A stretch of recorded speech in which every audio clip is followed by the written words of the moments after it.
Hello and welcome to live programming here at the More Freedom Foundation. This is the count 'em, ninth patrons only newscast. For those of you who may be new to the Patreon stream, this is not like the big live casts. The big live casts where I have one topic that I bloviate on for a while and then do Q&A for an hour or so. With this one, I go through a list of stuff that I generated from the last month that seems like it might have been interesting and that some of you have suggested as well. And as I go through each item, I will interact with whatever all of you want to say about that topic. So on these newscasts, every comment gets read, every piece of interaction gets interacted with. I mean, so far, this has been easy to do because it seems like most patrons have been watching this after the fact. It's a good thing to just sort of listen to while you clean the house. Whereas now we've got 4 or 5 people, maybe 7 or 8 people interacting throughout the streams. That could get harder and harder. But for now, I do react to every single comment and discuss a whole bunch of things that are going on. I think I'm excited that we've got 4 people here. I was not as on top of promoting this as I usually am. I like to give 48 hours notice. But yeah, I'm in Puerto Rico for the week, and things are just a little up in the air. I'm visiting my sister and hanging out with her lovely roommates, and everyone's working out all the time and doing things. It's all very frazzling. It's a lot of people. Anyway, I'm happy to be here, but I'm also happy to be doing MFF content from Puerto Rico. I think starting on this list. I said, well, Mert says, good day all. I only have an hour, unfortunately, to attend, but I will try to watch the rest after. Well, Mert, welcome. And Logo Cool Extreme says, aw, yeah, which are really my sentiments exactly. The most important thing, I think, for this channel, for folks who sort of agree with this channel on our concerns for the past month, is by far, without question, the fact that Joe Biden, the new president, seems to be making progress on Yemen. It is, I think, most of you who are patrons are familiar with the nightmare in Yemen. Yemen, just as an indication briefly of just how nightmarish Yemen is the fact that the U.S. Congress, a bunch of folks who generally see their livelihoods as tied to the fortunes of the U.S. military-industrial complex. Even the U.S. Congress was like, this is too much. This is something that must stop. Of course, Donald Trump was almost wholly purchased by Saudi Arabia. Saudi Arabia is the country that is invading and destroying Yemen. So for 4 years, we had this horrific stasis. Things that would happen. Yemen, pro-Yemen activists, human rights activists, would achieve things that were just unheard of. The War Powers Resolution is a mechanism that I don't believe was ever actually successfully passed before it was passed, I think, twice. I should have looked up the parliamentary procedure behind that, but it is an unprecedented or barely precedented thing to do.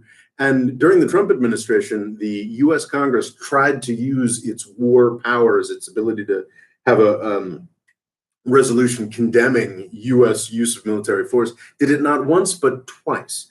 And those actions constituted, I think, 2 of the 3 things that Donald Trump ever vetoed. Donald Trump was ride or die with Saudi Arabia's ability to blow up weddings and school buses in Yemen, was all for it. And one of the greatest things about getting Trump out of office is the possibility that there would be a better, more sane Yemen policy from the United States. It's key to point out, people like to fudge this, that, technically it's Saudi Arabia, the UAE, and their allies, and mercenaries that they pay for that are doing most of the destruction. But Saudi bombing, the Saudi UAE embargo, these sorts of things would not be possible on the scale or intensity that they're at without really multidimensional support from the US government. So it absolutely is the US government that decides that this war can continue. And despite the US Congress desperately fighting for this to stop, Trump just kept it going for 4 years. Now, Joe Biden was elected in November, has now been in office for just about 2 weeks as president of the United States. And I think when he was elected, a lot of people had this question, okay, so what does this really mean? Biden, talks a really good game. He said all these things on the campaign trail. What's it actually going to mean functionally for Yemen, for the Middle East more broadly, and of course, as we'll discuss a little later, for the Iran nuclear deal? And I think there's a lot of, entirely understandably, a lot of cynicism around this, which is what has made the past, it feels like week, but it's really the past 3 or 4 days so incredibly exciting. Because it seems as if, to pick up the wreckage from the Trump administration, there's a number of things that are quite easy to do. And things that probably the Trump administration thought were going to be massive stumbling blocks. They're going to make things super hard for Joe Biden because the Trump administration thought that the Biden administration was going to be as stupid and inadequate to the job as they were. It's really hard to overstate just how worthless the Trump administration was at running the country. And for about 3 years, they sort of proved that you didn't need to have a president to have a fairly successful country. And of course, in the last year, they made it very, very clear that you sometimes really need a president. The Democratic Party is something that's going through dramatic shifts right now. It's traditionally and still technically, it's still really, the party of organized labor, what little is left of it. But it's made this much ballyhooed transition to a more sort of, much ballyhooed and very accurately described transition to being more the party of rich folks. The rich suburbs, the transition that mattered in the past 2 elections is that it's been the past 2 presidential elections is that the wealthy suburbs now all support the Democrats. There were aspects of this forever. Many folks, saw it as at least, many affluent folks saw it as at least their duty to care about sort of more progressive, more, democratic positioning or what have you. But now it's happening very quickly. But the one thing that is a through line, whether we're talking about, Dick Gephardt's and, Tip O'Neill's Democratic Party, or we're talking about, Pete Buttigieg's party and who's another sort of youngish, Obama really, the sort of party of the affluent, whether we're talking about the party of labor or the party of the affluent, the one thing that the Democratic Party has always been is a party of lawyers. It is the party of attorneys. And one of the main things that made the Trump administration so idiotically ineffective was they didn't have any attorneys. They didn't have anybody who knew how government worked, who knew what was possible. That's why most of Donald Trump's government was just scrawling out these idiotic executive orders that essentially meant nothing. What the Democratic Party, whether it's in its older incarnation or the incarnation of today, has always had was a little respect for government and a sense of how it works. So it's been impressive over the past couple of weeks how the Biden administration has been able to very quickly sort of pull the levers and manipulate things. There were a number of things that, supposedly, that Trump was poisoning the government against the Democratic agenda forever by hiring all these people and this, that, and the other thing. And it was going to be real hard for the Democrats to fire all these people. And, the Democrats have just fired them very quickly with very little, sort of sensitivity about, oh, no, this is going to be something that's difficult to do. They've fired them. The people asked for their resignations. The people who don't want to resign, they've quickly placed in the sort of administrative hells. It's, of course, that too is norm breaking and sort of sets up a dynamic where, okay, now we're going to get more and more of a spoils system and more jobs that just flip over completely with each party. That's not a good thing. But it has been interesting just how quickly and mercilessly the Biden administration has been moving to flush out the Trumpist swamp, the Trumpist garbage. And it's a troubling dynamic in some ways, but also kind of fascinating and reassuring, especially when it comes to Yemen. So the two big things that happened in Yemen policy, one happened, one happened, I think, a couple of days, I think it was as I was heading on the plane to Puerto Rico. And then another one happened last night when after a very full day, I hopped on Twitter and was like, holy shit. The first thing is that, and this is the much more ambivalent thing that we'll parse out in a second, was the Biden administration saying we're no longer going to support Saudi Arabia's offensive actions in Yemen. Of course, what does that mean? We'll parse that in a second. That's the crucial question, because it's entirely with the, as I said, Democrats, the party of attorneys. The statements that have been put forward thus far can absolutely be interpreted in such a way that Saudi Arabia keeps on doing exactly what it's been doing and the United States supports them entirely. I do not believe that to be the case, but I think with the general sense of Biden, somewhat vaguely in a speech, and also Jake Sullivan, who's his national security guy, making clear, okay, we're cutting off the Saudis here. I mean, that does have more than political weight, but at this point, we just don't know what it does. What does have real political weight happened yesterday. You guys may not even be aware of this, is that you guys know from the channel, I've made 2 videos talking about how horrific and disastrous it was that Mike Pompeo, Trump's Secretary of State, was going to designate the Houthis as a terrorist organization. And he did so when in the last days of the Trump administration, Mike Pompeo designated the Houthis, the entity that basically governs the vast majority of the Yemeni people, as a terrorist organization. Really unprecedented, horrific step that made it impossible for humanitarian organizations to deal with the government of most of Yemen, the country most in need of humanitarian aid in the entire world right now. So really horrific stuff. There's, Pompeo thought he was being clever, giving this big gift to the Saudis that was going to create this incredible stumbling block. And that made sense to me as well, because, to put someone on the terrorist or the terrorist organization list, foreign terrorist organization, list, the Secretary of State can just do that, but to take it off, you've got to notify Congress. That becomes a political issue that Congress could choose to talk about. And, Republicans could have pilloried Biden as being friendly to the Houthis, who really do have this nasty flag saying death to Israel on it. But they just said, fuck it. And that's been dispensed with. And that's really good, because even before Pompeo made the designation, they hinted at it and talked about it for 3 months. And during those 3 months, humanitarian funding for Yemen kind of dried up.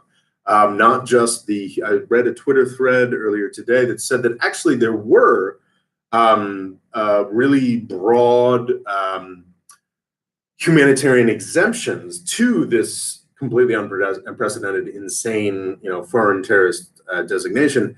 But what that meant for humanitarian organizations was good. But what it meant for just the basic commercial food provision companies, not humanitarian organizations, but people who sell food to Yemen, was not, resolved. So it was like, great. So like we handled like this is made up numbers, the 40% of food that was humanitarian, but the 60% of imported food to Yemen, which is also really important, they didn't want to do it. So anyways, it's very important. And honestly, to me, surprising that Biden was willing to cut through this as quickly as he has. And I think, honestly, there's going to be disappointment with Biden. I'm 100% sure he's going to disappoint everybody,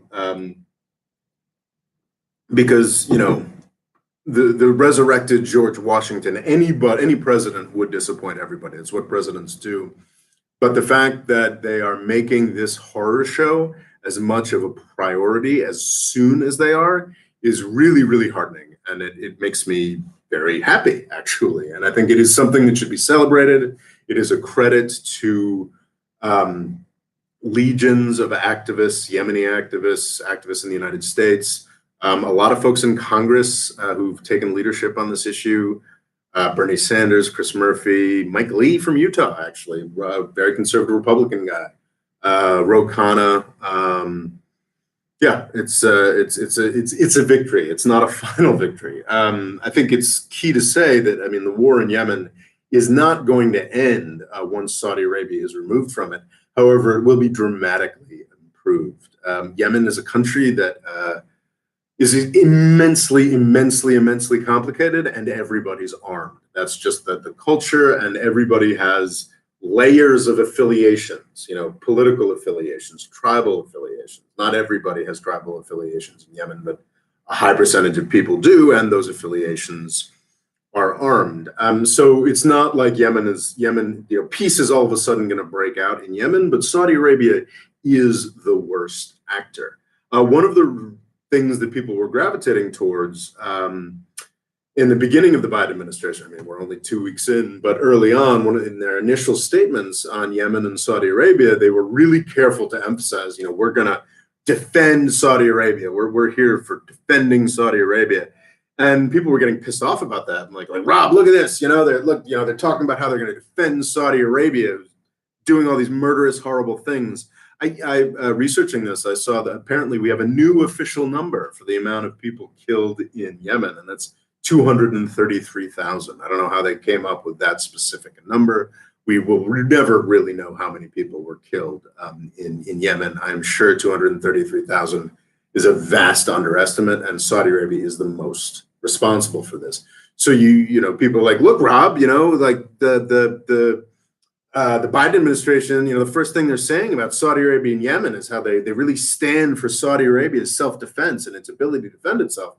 And when I first saw that, I said at the time, and I think it's still the case, and it is now, I think, been vindicated, like, just relax. Like, this is what they have to do in order to get Saudi Arabia to back off and step back from Yemen. Like, we have to guarantee that Saudi Arabia's safety.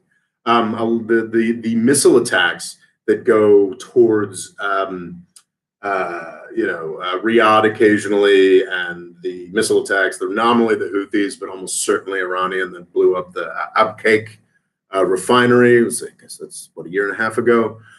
Get a lot of press, but what isn't paid much attention to is like the Houthis actually take Saudi territory intermittently. Like, they have raids that they get crushed, but they have raids that take Saudi territory. Like, that's like a real risk to Saudi Arabia. I'm not making the case that that's unjustified.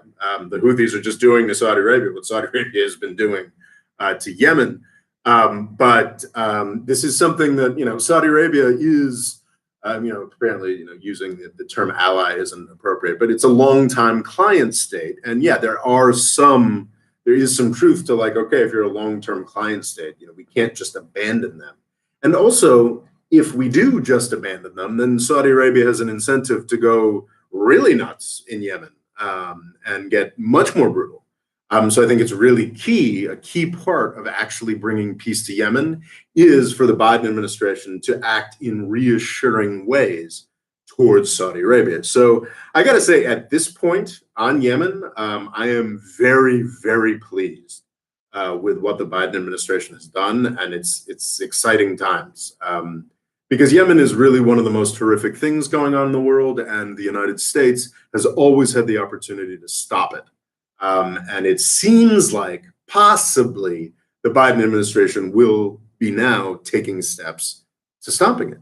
And who knows?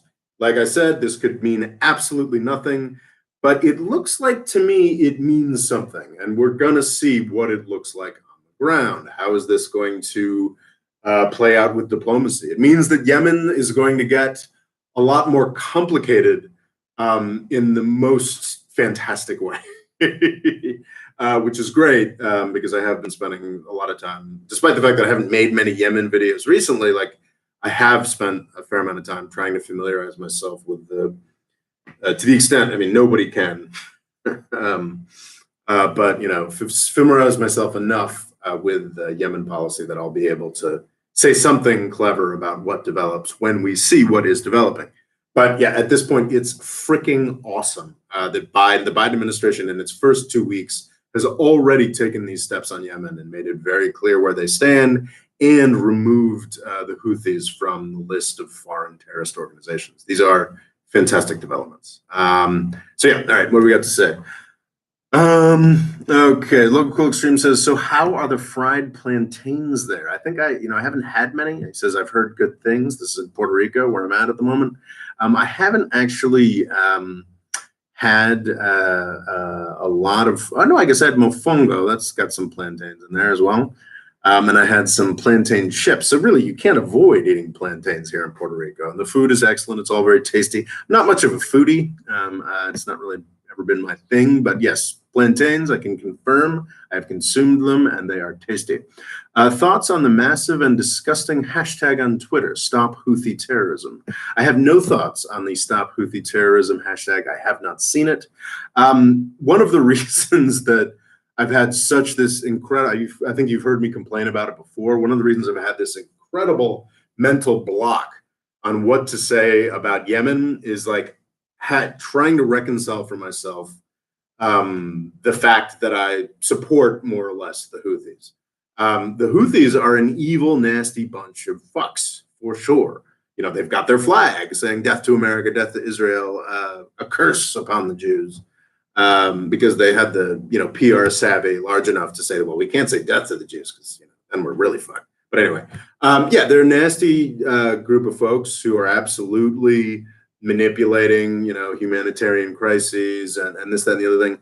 But they're also revolutionaries defending their country. Like revolutionaries are always awful, awful folks. Like it sucks.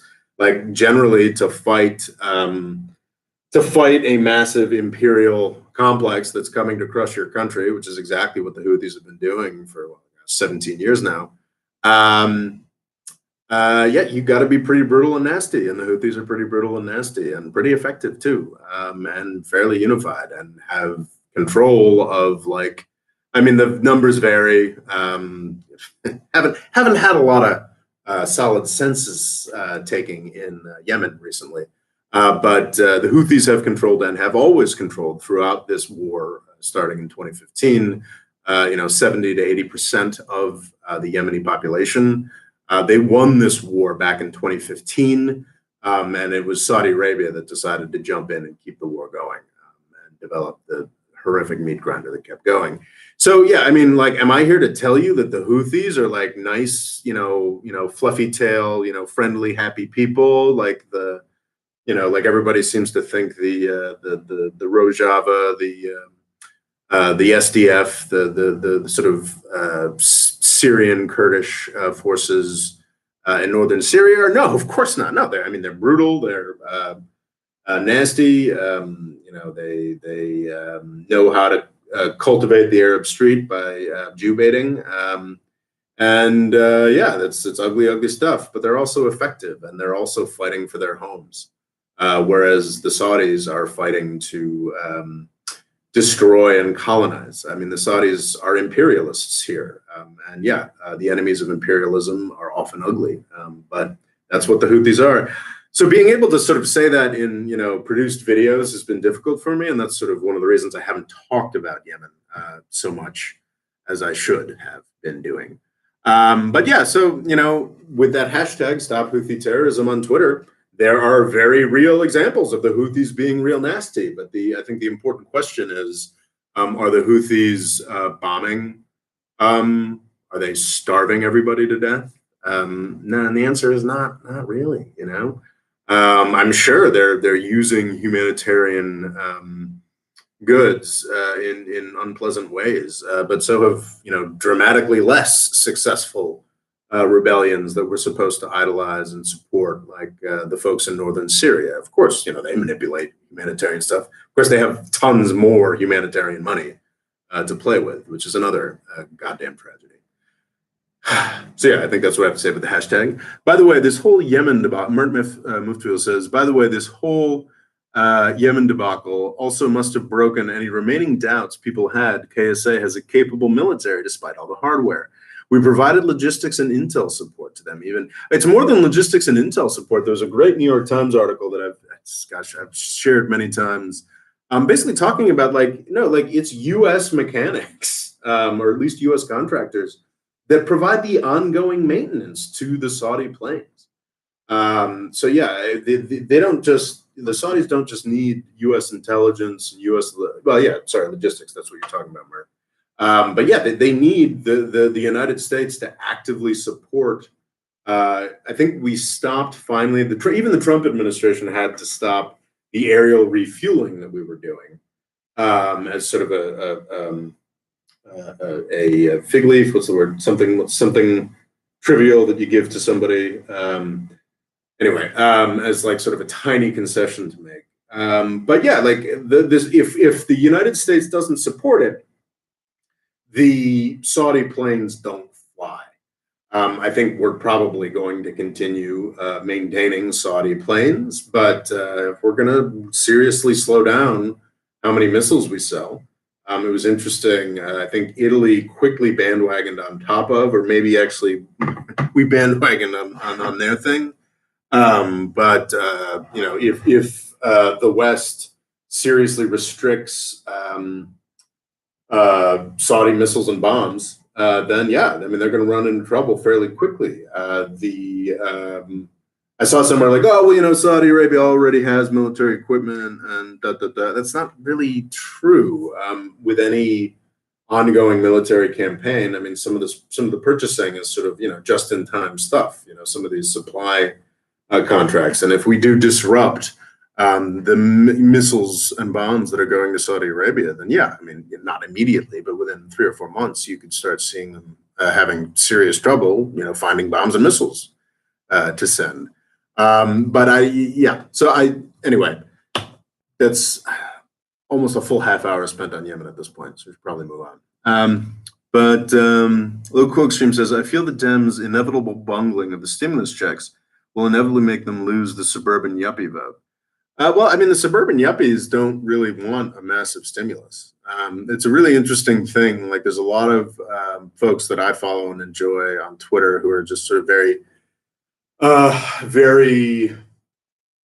I think, rooted in this sort of, the Democrats have to be super leftist in order to avoid a catastrophe in 2022. And I'm not really sure that's right. The Democrats have to be effective. There has to be a stimulus that looks real and looks serious. But a lot of folks are really hung up on no, if we only send $1,400 checks instead of the full $2,000 checks, everyone's going to think Biden was lying. Like, no, actually, with the kinds of, affluent people in the suburbs, like that actually might play pretty well. Because let me tell you, those folks and the affluent folks in the suburbs, those affluent yuppies in the suburbs aren't getting any fucking stimulus checks. They're not. It's a cutoff at annual income, $70,000. So yeah, I think there's I think that the fact that some stimulus is necessary, absolutely. I mean, like that 1.9 trillion stimulus figure, I think is something that actually the affluent suburbs is interested in, because the stimulus helps to buoy the stock market insanity. Yeah, I don't know. It's a very complicated question. I don't think it's quite as straightforward as Loga is making it out there. Maybe it is, but yeah. Eric Booth asks, what do you think about Biden's Obama-style foreign policy already in Afghanistan and Syria? What about him forcing Iran to give up more sovereignty? I think we're 2 weeks in. I actually have on the list, when should we start getting angry at Biden? And I say April. I think it is way, way, way, way, way, way too early to be really pissed off about what Biden's doing in Afghanistan, be really pissed off about what Afghanistan's doing, what Biden's doing in Syria. You have to understand that, like, beyond Trump's insanity, there's a huge constituency for, throughout the U.S. government for forever war. There's a huge constituency. And honestly, I don't ever expect Biden to take troops out of Afghanistan. If he does that, I'd be like amazing. I would be blown away. The only way, like, it's just, I think U.S. troops are going to be in Afghanistan like for fucking ever. I mean, not forever, like until we go bankrupt. And that's a goddamn shame. That's a real shame. But like expecting the Biden administration on like day 5 to like have a plan for like, okay, this is how we're going to pull out of Syria, which literally everybody who doesn't watch the More Freedom Foundation or like some other alternative media like this thinks it's really vitally important that we stay in Syria to defend the Kurds or whatever. Like on day 1, like the fact that Biden hasn't like solved everything, jumped back into the JCPOA, like that said, like by April, if Biden hasn't made serious progress on the Iran nuclear deal and Yemen, then yeah, it's time to start getting angry. It's time to start getting pissed off and really speaking out loudly in opposition to Biden's broken promises. But honestly, all I ever expected out of Biden, my highest hopes from Biden were an end to the war in Yemen and a return to the U.S. JCPOA process, and beyond the JCPOA, the Iran nuclear deal, beyond the Iran nuclear deal, also further steps towards regularizing relationships with Iran. That's everything I expected from 4 years of Biden. Those were my highest hopes from 4 years of Biden. And the fact that we are 2 weeks in, and he's already making serious progress on Yemen is really exciting, and actually makes me even wonder, like, wow, could we actually expect like some more serious like steps forward from Biden, like a real attempt to disengage from the Middle East, which is the sensible thing to do, whether you're a crazy anti-interventionist pacifist like myself, or a really belligerent, aggressive person who wants to focus on China. Like getting out of the Middle East, for that entire range of anybody who thinks about politics sensibly in the United States, is to get out of the Middle East. I don't expect that from Biden, but the fact that on week 2 we've already gotten serious steps towards real sanity on Yemen is heartening to me. So, and also that, sorry, and I think to that point, Eric Booth, like the one thing is like, this is politics. This is all politics. Like Yemen is a very special, and I think it's smart politically that they're starting with Yemen, because they really do have a lot of folks who agree that Yemen is something that needs to be, is a horror that needs to be stopped. That's like the closest thing. And even there, it's not really that settled. I'm talking about the hashtag that Local Cool Extreme is talking about. Yemen's really the only thing on which there's an anti-war consensus in Washington, D.C. So to do anything, and the big push after Yemen, I think it makes sense to do Yemen first. And then I think Biden should be thinking JCPOA. So like, yeah, if you were expecting like Afghanistan withdrawal to happen, like withdrawal from Iraq, any sensible actions in Somalia or anything like that. No, the problem, the real curse of this, how the war in Yemen actually started, is that in order to do anything positive or sane in U.S. foreign policy, the U.S. president and presidential administration has to give the U.S. military-industrial complex everything else during that period of time.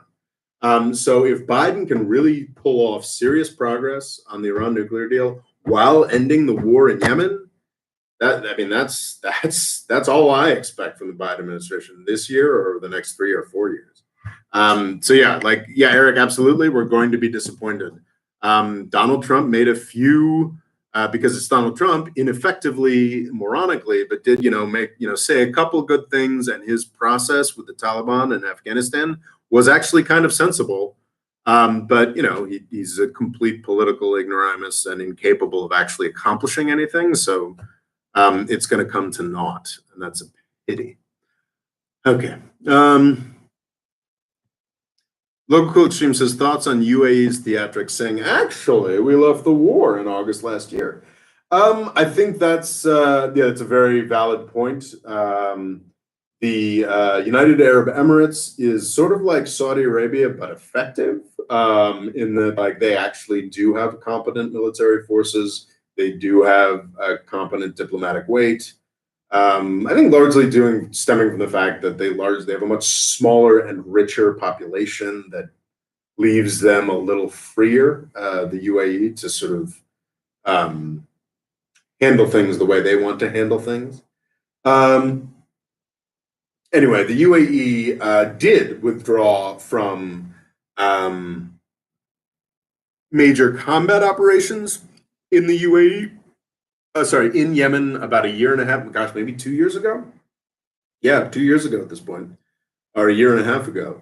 And at that point, I ran a video saying the war in Yemen is over. And I said in that video, it can continue, the suffering and the horror can continue for years to come. But the question of Saudi Arabia and the UAE, who are very, were closely allied at the outset, the question of whether Saudi Arabia and the UAE are going to be able to crush the Houthis and take over Yemen, that question is settled. That has failed. And that was something that did happen a year and a half, 2 years ago.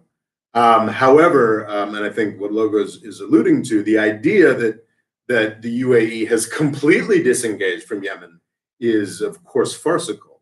The Southern Transition Council, the sort of agglomeration of militias that is really the only serious power in Yemen outside of the Houthis, and often fights with Saudi Arabia's official government that has been resident in Riyadh, Saudi Arabia's capital, for pretty much forever. The Southern Transition Council is fully funded by the UAE. I'm honestly not entirely certain that's a bad thing. There are a lot of reasons why South Yemen, wants to be independent and is sort of culturally different. And honestly, weirdly, I feel like that makes the Houthis, if South Yemen were free under the Southern Transition Council, that would actually make the Houthis more legitimate, because it is not as sectarian a group as it is sold as. But without South Yemen, which is predominantly Sunni, then North Yemen, I believe, becomes a majority Shia group again. Political entity again, which would make the Houthis more legitimate. I always regret advocating splitting up any kind of political unit, so I will not do that. But if that were to happen, I think that is within the realm of things that might happen. However, the UAE is, of course, intimately tied up with that possible result, because they are fully bankrolling the Southern Transition Council. It's STC. I'm not sure that's exactly what the acronym stands for.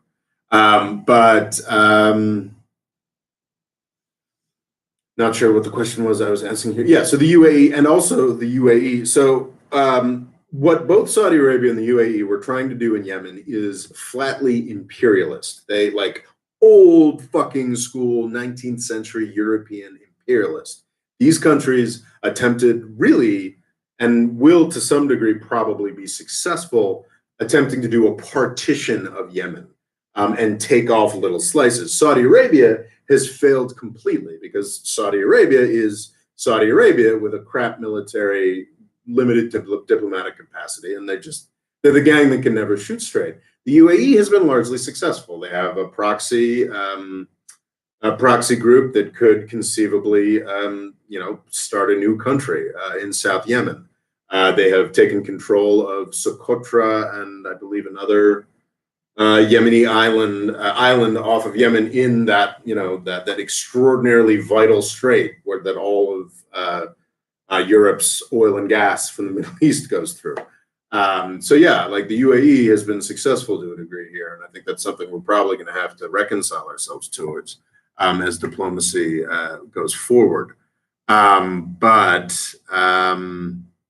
What was I trying to say? But yeah, the idea that the UAE is no longer involved in Yemen is laughable, but I think not quite as laughable as that series of tweets that Logo and I were bouncing back and forth between us were, because UAE, unlike Saudi Arabia, does have competent military forces. They're not like the Saudi Arabians who are fucking terrified of their own military. Saudi royal family is existentially terrified of fucking everything.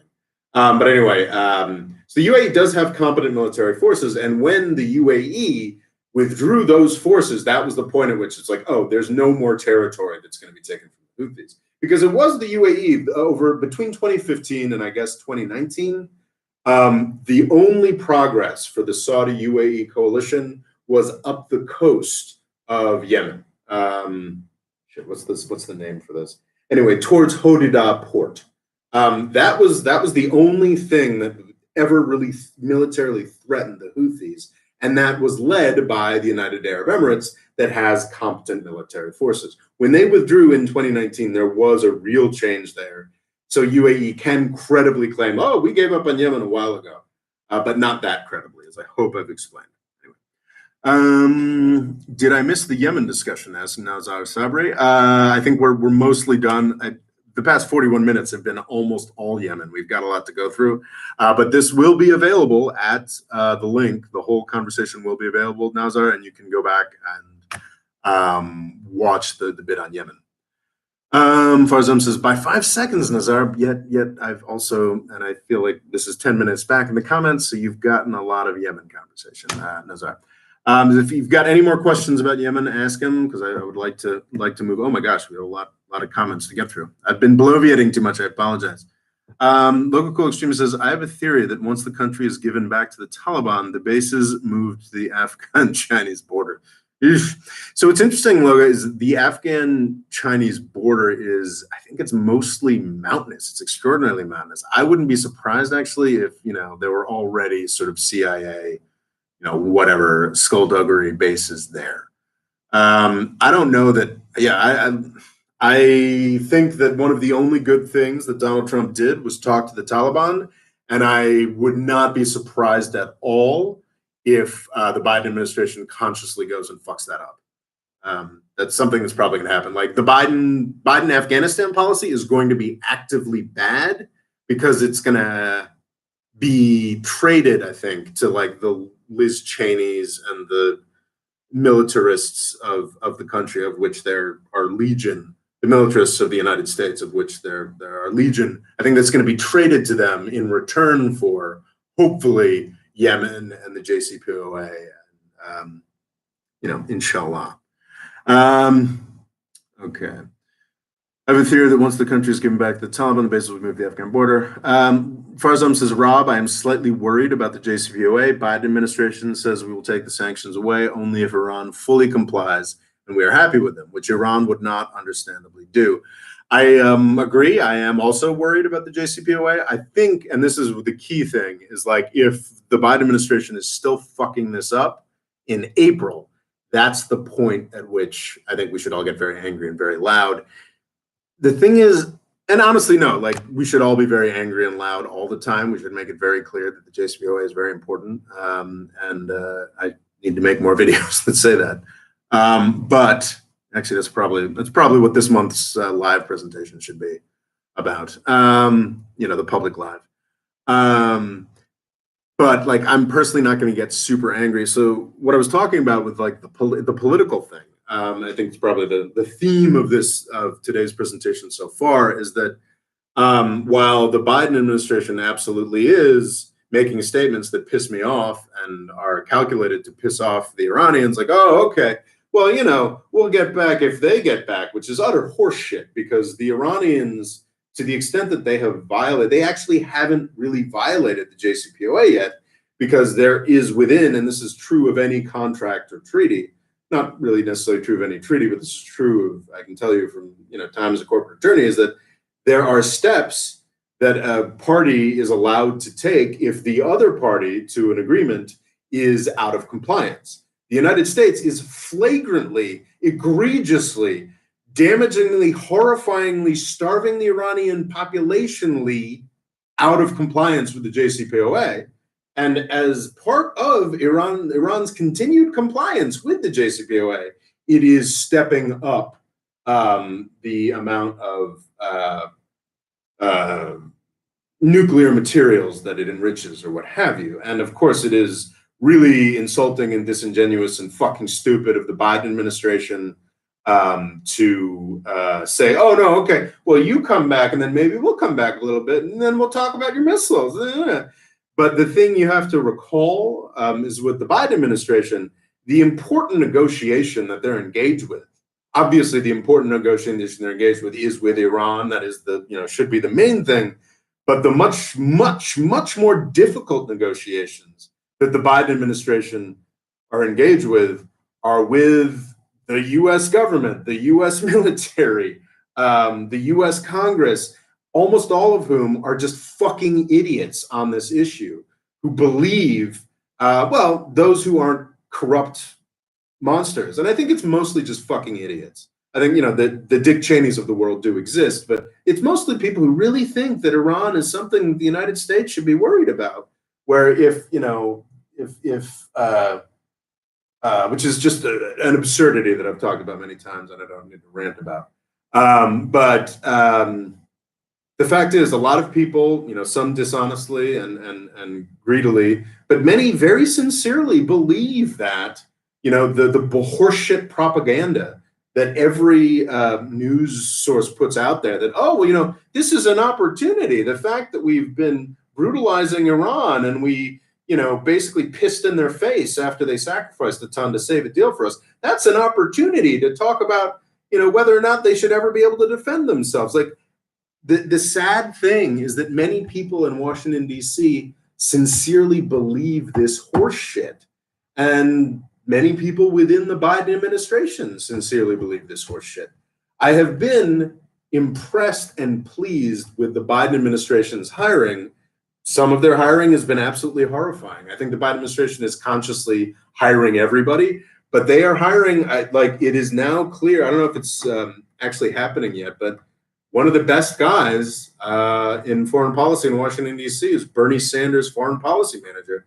And I was talking this over with a good buddy of mine who's very savvy, and we were laughing. We were like, it's not like fucking Matt Duss is ever going to get hired by the Biden administration. They're not going to go that far towards sanity. And the Biden administration is at least floating hiring Bernie Sanders foreign policy guys. So I think what we have to understand is that, the difficult part of this, obviously the important part of this is the U.S. negotiating, the Biden administration negotiating with Iran. But the difficult part of this, the really devilishly difficult part of the JCPOA, the Iran nuclear deal, is the Biden administration trying to negotiate with the United States to allow this really sensible thing to come back into being, and to finally get back on the path to normalcy with Iran.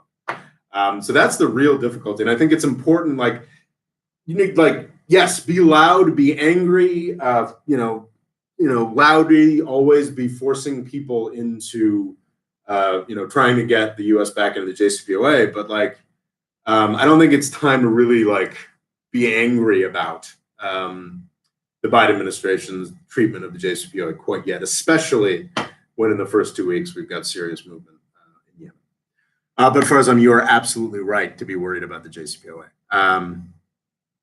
Also, Macron says the Gulf countries should also be included in the new JCPOA deal, which sounds like a joke. Macron's a fucking joke. That guy just, the amount of time he spends on the wrong side of everything. I don't know, man. I am so anti-French right now. I think I've talked about in some of the videos. I read that Martin Meredith book, some Oxbridge British journalist who was ballsy enough to write a history of Africa post-independence, which is an extraordinarily arrogant thing to do, but it was actually a really useful book. What it was it was a history of things that the West freaked out about in Africa for the past 50 years. So there was this 20-page, just horrifying, harrowing description of the Rwandan genocide. And it was France basically did that. I mean, that overstates it. Can't completely take agency away from people. But France armed and funded the genocidaires. France did a military intervention to save the genocidaires from the sort of predominantly Tutsi-ish army that was coming to crush them after doing the genociding. I'm real over caring what the fuck France has to say. But yeah, I mean, France is always, and actually it's good. It's good. Well, I don't want to overstate that. But like France's engagement with Africa is pretty horrifying. But like, do we want a multipolar world? The fact that France thinks that we live in a multipolar world and like is there trying to sort of manipulate things to its interest, well, sometimes produces the Rwanda genocide. So yeah, I don't know, man. I'm trying to think of something positive to say about French geopolitics right now, and it's just real hard in a month where I've read an account of the Rwandan genocide. So yeah, fuck Macron, fuck the French. That's overstated. I shouldn't say that way. I apologize, but yeah, fuck Macron. Anyway, obviously, I would prefer that Macron was leading France than Marine Le Pen, though it seems like Macron's leadership over the past 4 or 5 years has brought in Le Pen within distance, within a percent or two of plausibly being the president of the French Republic. It's pretty horrifying. Anyway, what were we saying? Yeah, the idea that Israel and Saudi Arabia and the UAE and Egypt get some kind of veto on the JCPOA is fucking horseshit. Those folks have all demonstrated that they're incapable of standing on their own 2 feet. So get the fucking line, especially after the current government of Israel's turn to being out and out Trumpists. It's like, why would I ever listen to anything that Netanyahu has to say again? Israel's opinion will become interesting to me again when it has a new prime minister. Okay. Let's see. Also, America's Gulf countries. I hope it is just a bargaining chip move by the West. Yeah, I mean, honestly, I would expect the Biden administration to be a little leery. Well, I don't know. What would Biden say about? So I don't think you should see Macron's proposition that Saudi Arabia and Israel and the UAE should be part of JCPOA negotiations as something serious. It's just a French attempt to curry favor with those countries. And yes, I think it does sound like a joke. I don't really see how it would be a bargaining chip move by the West. I think it's a bargaining chip move by people in the United States who have a vested interest in tensions with Iran continuing. Yeah. Local Cool Extreme says, Farzam, I'm really starting to get annoyed with this pseudo Pete Buttigieg French sociopath. I like that. I like that. Calling Macron the pseudo Pete Buttigieg French sociopath. I like that. Good coinage. Which is kind of funny because I mean, Macron was elected. Things are always further in the past than 5 years ago now. When Buttigieg was still in his 20s as a mayor or something. But yeah, I think it's a good way to infuriate the French, being like, "Ha, you're like a worse option of something that came 4 or 5 years later." No, I like that. I'm really starting to get annoyed with this pseudo Pete Buttigieg French sociopath. Mert Miftu says Macron should know better. It's a weak preemptive chess move. Looks like. Macron. It's a lot of these French moves for decades are not about strength or power or positive results. It's just about France staying in the game. That's all that matters. We're in the game. We've got our French grandeur. We still matter. We still matter. We still matter. That's French foreign policy to me. This is from De Gaulle on. It's sort of we still matter. Yeah, I've always wanted to do like a sort of French Afrique project, sort of really dive into like what that means, French policy in Africa, and realizing that it sort of obviously would start with talking about the French role in Rwanda. It's made that project seem a little more urgent and a lot darker. Yeah, another urgent project I never get to. But yeah, Mark, yeah, exactly. It's weak moves, but like if you realize that French foreign policy is just about like preserving the fiction that they matter and that they are a great power, then they don't actually care about what happens with Iran. Eric Booth says, Farzam, that's why I'm worried. There's going to be elections in April, but I like Rob's realism about the situation about Washington, which is totally disconnected from the world. Thank you. I think so. April was my deadline. I thought it is because the Iranian elections are in June. Isn't that right? I thought they were in June. If they're not in June, then yeah, we should probably be flipping out about Biden a little quicker. I thought the Iranian elections were in June. Somebody want to Google that for me? Shit, I need to make more JCPOA videos. Anyway. Farzam says, lol, nice description, but I could never read that guy, Macron. Farzam says, Macron seems so, and I hope so. Eric, with Macron is bought by all special interests. I am French. Trust me, he's bought by big tech, Amazon, Uber, the Gulf states, and is totally owned by the French military-industrial complex. Something I don't focus on enough is like other countries have military-industrial complexes. I think France and Britain more famously and obviously, but like Italy's got a military-industrial complex. Germany's got a huge military-industrial complex. Like it's important stuff. Eric Griff says that's why he's so unpopular, presumably still Macron. He represents the establishment, sort of a French Clinton. Eric Griff, what I know of French, I think they would really be really annoyed with the establishment. Arthur Currier, did you talk about the Iran deal negotiations yet? I think we just did. These might be 10 minutes ago comments. Farzam says, Eric, but interesting. I always had mixed feelings about him, but I am coming to your conclusion. It's interesting, like Macron, as much shit as I talk about him, obviously any decent person would support him against Le Pen. But yeah, I do. Oh, God, French President Le Pen.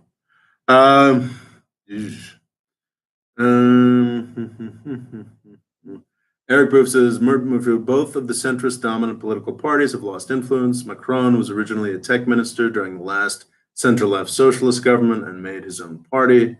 Muffield, thanks for the background. I'll be following the next French election closely. Eric Booth, he's a Napoleon wannabe, youngest leader in France since our first consul turned emperor. Jesus. So the youngest leader in France since Napoleon. That's horrifying. He rules in a very personal manner, which is saying something for our hyper-presidential system. I just that footage of like Macron going to Lebanon, which was even before it was briefly a part of the French Empire. It was a sort of quasi-protectorate, so very strong. It's one of the only places left in the world where you go and you speak French as the imperial. That's not a lot of more than a handful of places like that. Yeah, I think, was it after the explosion or was it after? No, it was before the explosion, but during the fall of the government or the entire banking system or something. And Macron just went and walked the streets in Lebanon to answer questions and, oh, we are friends, we are here for you, which is just, yeah, like a little Messiah complex and imperial. It's like imperial Jesus. So yeah. Okay. Sounds like he showed up at the right place at the right time. He's a Napoleon wannabe, youngest leader in France. He's our first consul to an empire. He rules in a very personal manner, which is saying something for our presidential system. Mert replies, sounds like he showed up at the right place at the right time with no viable alternative at the time. Reminds me of Turkey's Erdogan timing for raising in power. Eric Griffith said, yeah, he's like Trump, only winning because people were even more worried about his opponent. France needs a reduced executive power, a real parliament counterpower, and a more decentralized system. I think that's a critique I've seen before, and I think makes a lot of sense. France definitely has too powerful a president, as does the United States. But in France, I think it's much more powerful than the U.S. president. Eric Roof, what do you think about the recent talks between Greece and Turkey? Do you think Biden will help resolve that situation? Yeah, I think so. I think that my understanding through friends that I think are a little too invested in the situation, but is that it's been surprisingly close.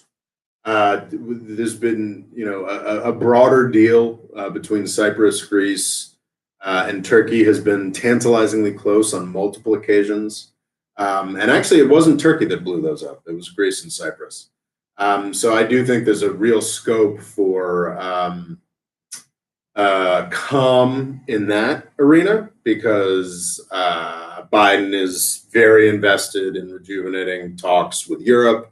I think that while I think publicly it would be taking Europe's side very forcefully. It's possible that behind the scenes, Biden could, forcefully take, Europe's side, but then behind the scenes, dress down Greece and Cyprus and be like, look, fucking settle this Cyprus issue, goddammit, in a way that would be to some degree to Turkey's advantage. That's a very positive possibility, I think. Whereas I think in, Turkey's, adventures in Libya and Syria will probably be something that they'll have either a freer hand with, or the U.S. will just whine about and not do anything about.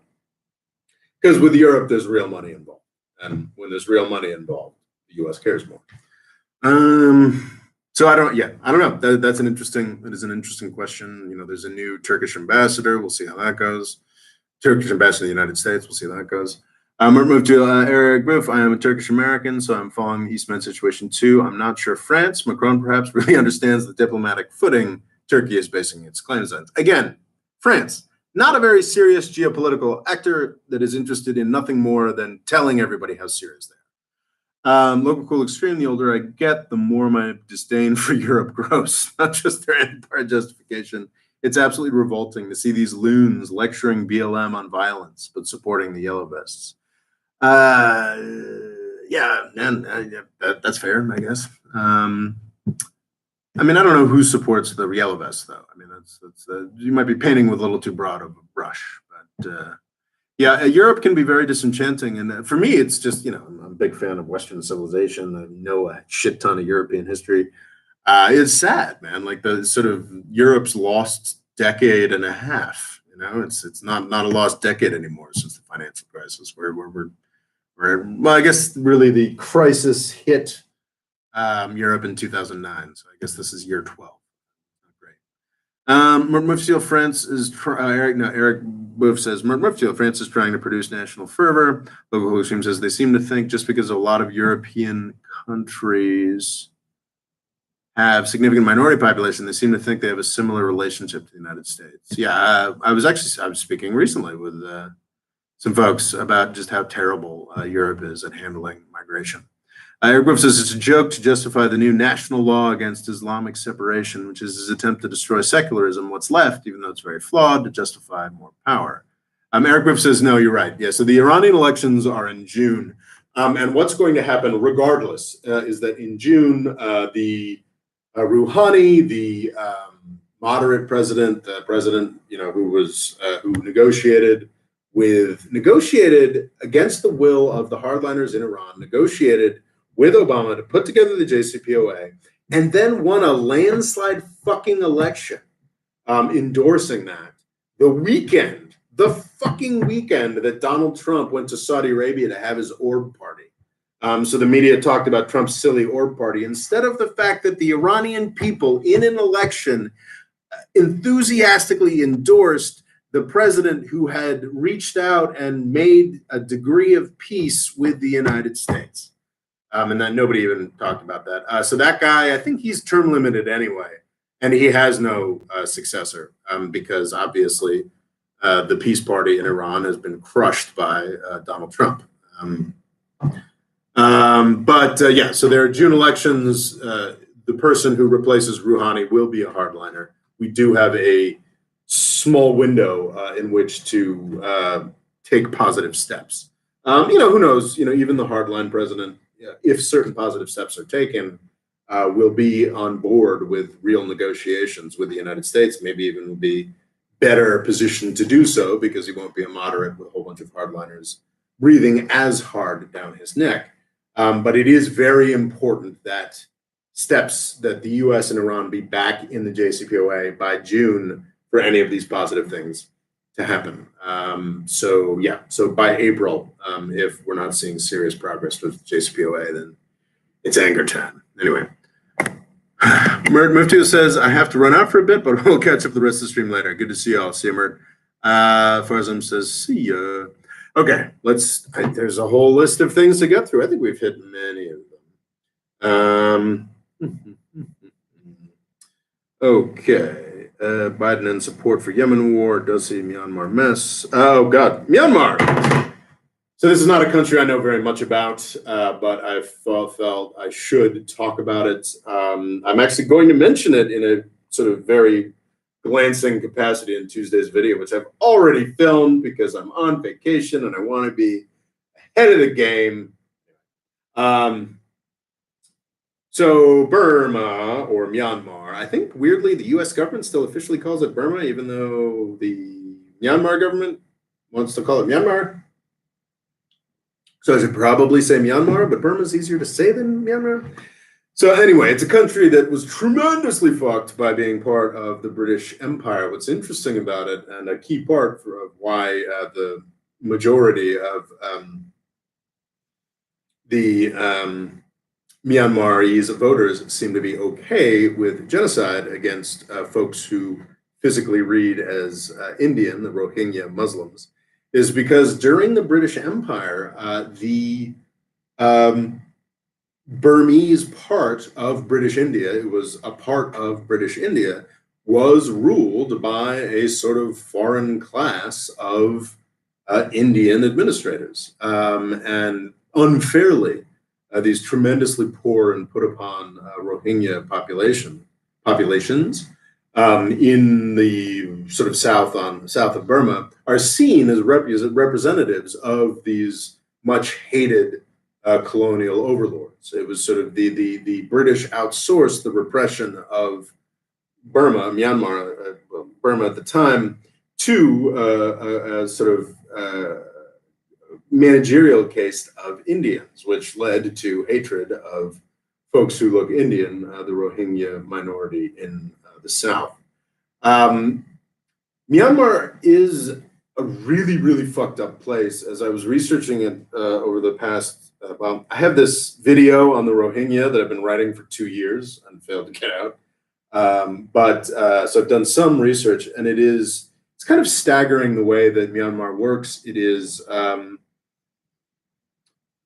It strikes me as very similar. I mean, this is what I've been studying a lot recently. It strikes me as more similar to places like sort of Sudan and Ethiopia, where you really do have, so it's more stereotypical African problem, where you have this just dizzying array of minority groups, most of whom are armed, and many of whom have been carrying on sort of the largest insurgents, some of the longest lived armed insurgencies on the planet. And I think that's a really crucial thing to understand whenever you're attempting to get any kind of understanding of what's going on in Myanmar. So what happened last Monday, February 1st, was a military coup that threw out Aung San Suu Kyi. I think Dao Aung San Suu Kyi is now the official appropriate way to talk about her. I'm sure I've mispronounced all 4 words in her name. Who was previously a much feted Nobel Peace Prize winner, lived under house arrest for decades, I believe, at the hands of the military junta. Well, the military junta has now stepped in. What's interesting about Burma is it had a democratization and opening up process in which the military never left power. That's starting in 2011, moving into, I think 2011, they let her out of house arrest. In 2012, they let her into the government. In 2015, she won a staggering she's a democratic victory. She was elected into government. Sadly, she was prime minister, president, couldn't tell you. And then in November of 2020, she won by an even more impressive majority. It's a very rare thing to win bigger the second time around. It's a sort of negative split. That's a weird rowing reference. I don't know where that came up in my mind, but she won even more convincingly in November of 2020. The military claimed that the election results were false, and on February 1st, they disbanded her government. I think she's up on charges and is again under house arrest. I think what's interesting to understand the way that the military was able to retain power all this time. It's what they've always sort of had the power and been in the driving seat. But it's a very militarized society because the majority knows that they've got a military that fights off all of these insurgencies. I think that is part of how Aung San Suu Kyi sort of fell out of the positive estimations of much of the West. I think I think even I engaged in a little bit of it before I sort of thought through it a little more. But I think I saw some on Twitter. I saw some gloating. It's sort of, so what happened is the genocide, I think, what, 2013, 2014, 2015, 2016, waves of genocidal activity occurred during this democratization process. The military, of course, directly responsible for that, but also a lot of sort of freelancers. Weirdly, I think there's a cadres of Buddhist monks that are big into genocide in Myanmar. That's a horrifying thing. I have lost track, but yeah. So the reason I think that one of the reasons the military was able to hold on to such power even through a nominal democratization process was because of the sort of instability generated by this tremendous diversity. I think that's all I really have to say about the coup. It's a bad thing. But what's surprising to me, and as I engaged in myself on Twitter a little bit, is people were sort of like, well, she let this genocide happen because she didn't just let it happen, which she probably could have gotten off for because people understand that, the military has the power.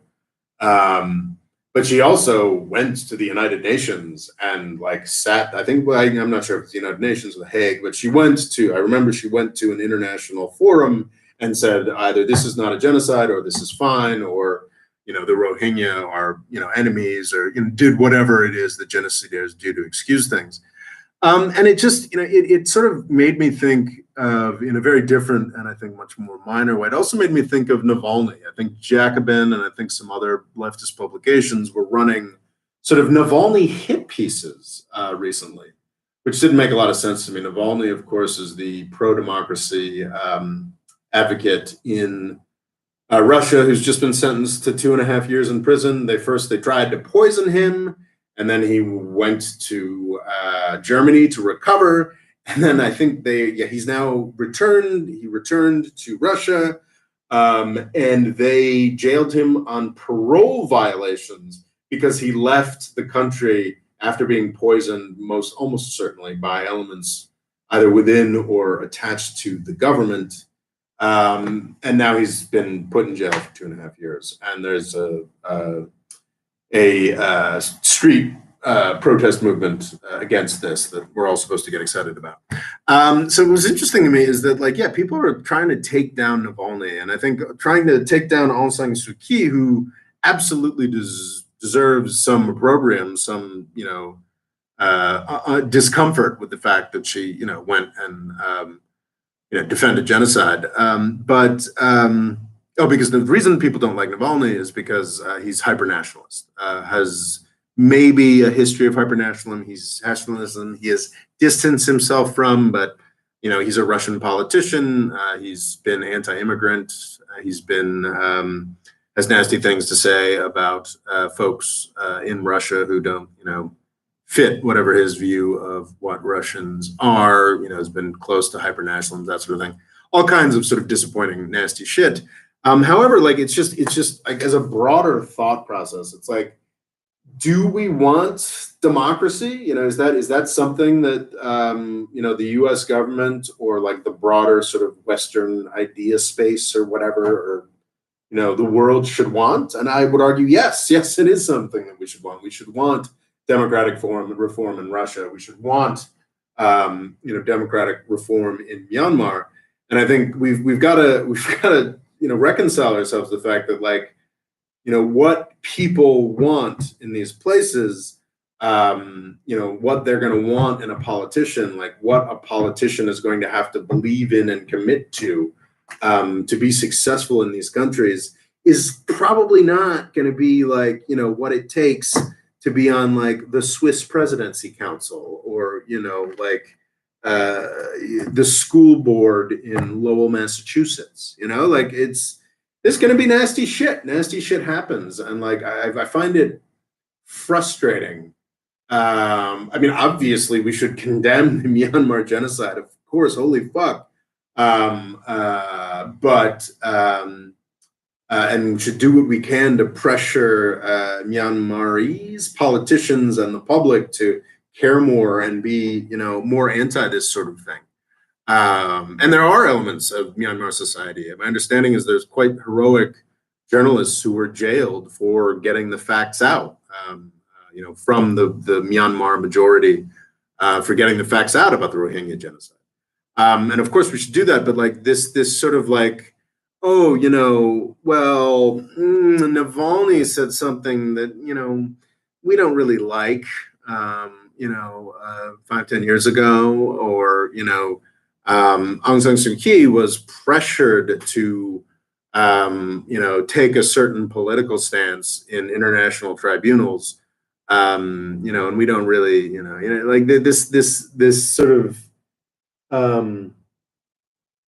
what's the word I'm looking for? This extraordinary like persnicketyness about what's appropriate and what we're going to support against like the Myanmar military junta that did the genociding, or against Vladimir Putin, a fucking insane kleptocrat who's been there for 21 years. Like you're not going to find, and to some extent this has to do with sort of the about the Houthis, like you're not going to take power in a country or have the ability to improve things in a country by following the Marquis of Queensberry's rules. So yeah, I think there should be a little more. And as I said in the list promoting this, it's an example of like canceling Navalny or canceling Aung San Suu Kyi, and it's just I don't like it. I don't like it, folks. Bugs me. And yeah, I think obviously Aung San Suu Kyi, if I didn't make it clear before, deserves the world's support. If she were a well-established, comfortably in power president or prime minister of Myanmar, then yes, obviously we should be like, what the fuck are you doing going to an international tribunal and defending genocide? But we should have a sense of like the incredible pressures and difficulties that she has faced through a long and extraordinary political life, as indicated by the fact that she is once again, as of last Monday, under house arrest. Probably not at risk of her life. I saw some stuff that said that seemed to indicate that, but I'd be surprised. But anyway, yeah, I think she deserves our support. Because, yeah, it's the folks who did the actual genociding who are now back fully in power. Okay. God, the fucking Saudi line. It is interesting. So NEOM, did I do a video on NEOM years ago? This absurd idea that we're going to build a science fiction city on the, in this place. And, this is a classic sort of thing that the Saudis have been doing for 25 years. They propose this new city, new thing, new this, new that. And then it sort of peters out, and then they double down. And that's sort of what they did this past month. The Saudi Arabia has announced this, 200-mile long city that's just in a line, which is somehow going to save resources in a way that nobody's really interrogated in any sensible fashion. And it's just balderdash. It's fascinating. They're just the answer to, oh shit, our guy Trump lost the election after we did absolutely everything we possibly could to get him to win the election. I guess we're gonna just have to announce a new city. Yeah. I don't know. Okay, let's read some comments. Nazar Sabri retracts a message. No local extreme. I predict Navalny is going to have an Epstein moment. I think you're probably right, and that's pretty fucking sad. And I hope Jacobin will be proud that they called out the fact that he said a nasty thing about an immigrant once. Black Metal Silly says, I started 35 minutes late and watched from start until here on 1.75x speed. Seems like a Ben Shapiro video, talking fast but on sensible content. Huh? I guess, yeah, he is, Ben Shapiro does have sort of a high squeaky voice and he talks fast. But kudos, your presentation is really clear, even when sped up. I'm happy to hear that. It's practice, folks, doing these live things. I don't say and ah that much anymore, which is good. Local extreme Finnish news had today a piece that Russian doctor that treated him first had died this week. Jesus. Russia. It's a place. Eric Booth, I'm not sure. Putin isn't MBS. The protests show that Putin needs to reduce corruption. I wonder if he'll try a Z-style anti-corruption campaign to take down rivals and factions in his party. I think, Eric Booth, thank you for reminding me, because someone did ask that I talk more about Russia. A G-style anti-corruption campaign to take down rivals and factions in this party. Something I saw on Twitter, I think it was a thread this week or past week, because I thought it was really interesting, just laying out like how different Russia and China are. I think that's actually a very good question. Like maybe, yeah, I think an anti-corruption drive from Putin would be a very interesting, thing for him to do. But, can he though? Can he? I mean, like, I feel like the Russian people are too cynical to fucking buy it. And pointing out that really, like, China is authoritarian in a way that Russia simply is not. One of the aspects of Navalny's moves in recent months, I think before he, very photogenically and impressively flew back to Russia from Germany and was arrested upon arrival, he published a presentation on Putin's billion-dollar palace. That is now a different oligarch who enriched himself dramatically under Putin has now claimed that it's his house, not Putin's house. You can trust that as far as that's worth. But Navalny put together this extraordinary presentation that has been viewed 100 million times on YouTube. So like Russia has, very real failures that China does not, but also like very real freedoms and autonomy that China does not.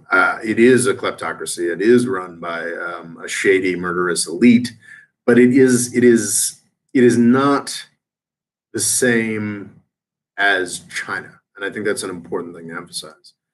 So while I think Putin could, does have the scope to do something with an anti-corruption,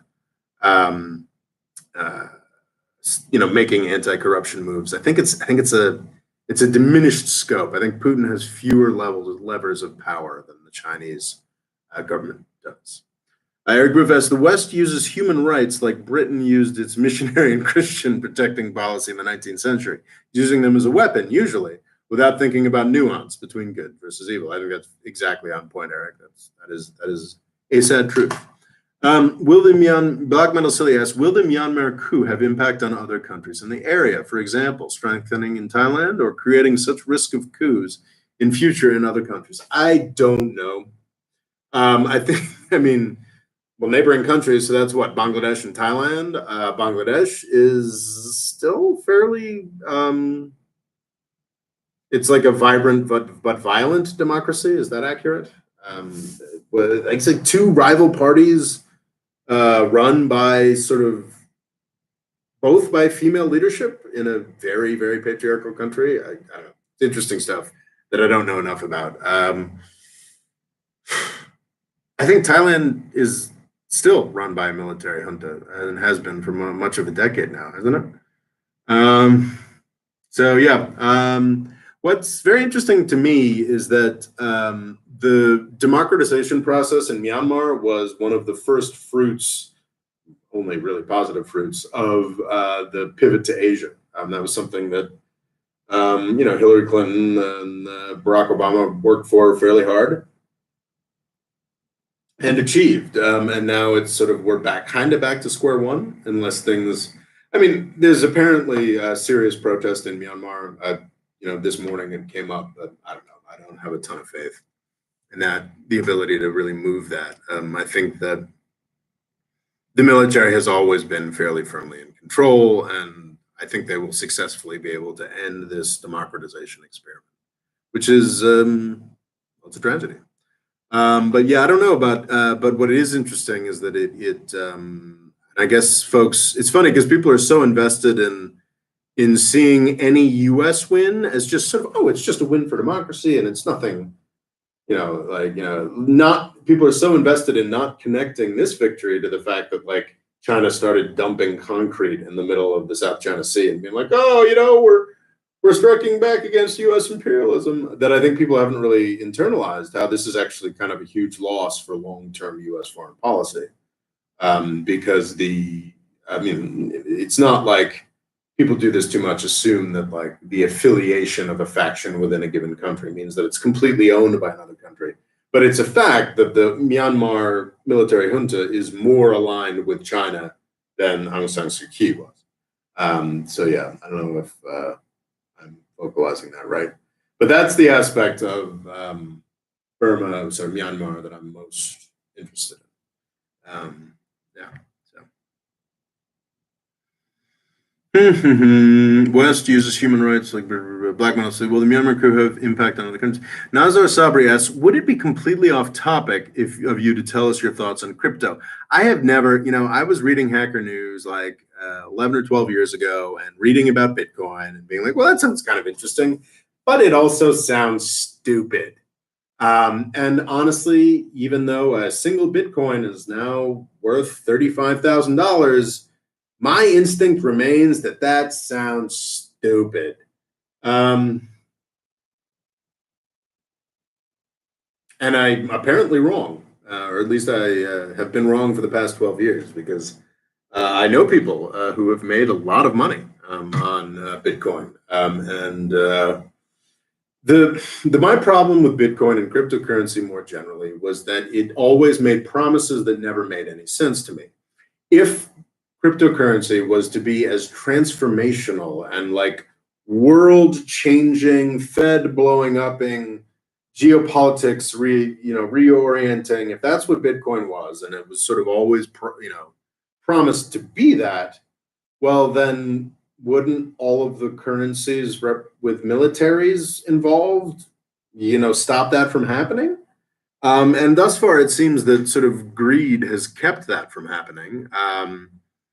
But I think that before we get to a point where Bitcoin poses a real threat to things like the US dollar and that stuff like that, Bitcoin will be shut down.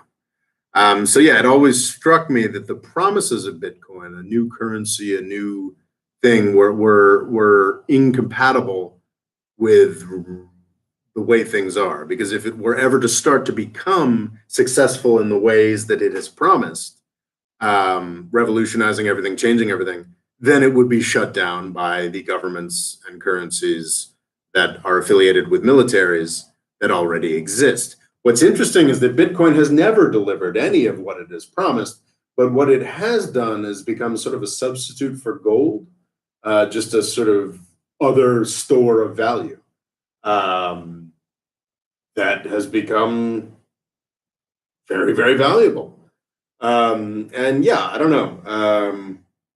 I'm not going to buy any Bitcoin. I wish that. I think people have been asking me for years to set up a place where people can donate Bitcoin to my channel, and feeling real stupid, I never did that.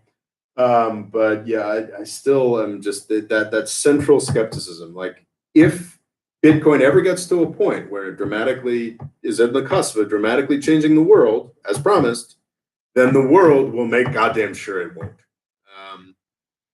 I think undermining that a little bit is what's interesting, is I think what's behind the recent price jump in Bitcoin. It does this thing where it goes up in this wave and this huge thing, and then it crashes, and everybody goes, ha ha ha ha, look, those silly bastards in Bitcoin, and it crashed. And then it goes up to a higher point that's exponentially higher. Interestingly, this newest exponential wasn't really super exponential. It was just twice as high, which I guess is one. Anyway, I don't know math. But what's interesting is like it hasn't really crashed after that, and unlike all the other times, it was certainly the case back in 2017 when it shot up from 900 to 20,000 and then back down to 3,000. Unlike all those other times, you've now got serious financial institutions and serious financial analysts who have spent all that time laughing their ass off at Bitcoin, being like, well, actually, maybe it makes sense to put, say 3 to 5% of your portfolio in Bitcoin. And if you put 3 to 5% of your, or well, 2%, 2 or 3% of your portfolio in Bitcoin, and you're talking about portfolios of trillions and trillions and trillions and trillions of dollars, then Bitcoin just is now a store of value in a much more serious way than it had been before. But again, that's not, that is not challenging the US dollar. It's just becoming a new version of gold and silver, which are also fucking useless. So, people laugh about gold bugs. People think, I'm going to stack all these gold, somewhere, and it's going to be super useful to me when the apocalypse comes. Like, this is, bit bugs, I like that. Gold bugs and bit bugs. So, I mean, which is distinct. I mean, I'm well aware that cryptocurrencies are really interesting technologies. There's probably something worthwhile to say about blockchain, but like it's worth, blockchains like in Bitcoin are, sort of worthwhile, like one-click purchases on Amazon. Like it's not like this is not the French Revolution. This is a swivelly chair. And say swivelly chairs are fucking awesome.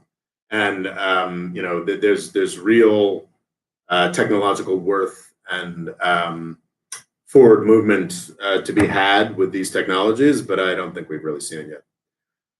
Okay. Okay, strengthening Black Metal Silica is strengthening military rule in Thailand. I think military rule in Thailand has already been strengthening. Black Metal Silly says, I started with cryptos a month ago. So far, cautiously good experience. Yeah, man, I don't know what to tell you. It doesn't make sense to me, but I've lost a lot of money by saying it doesn't make sense to me.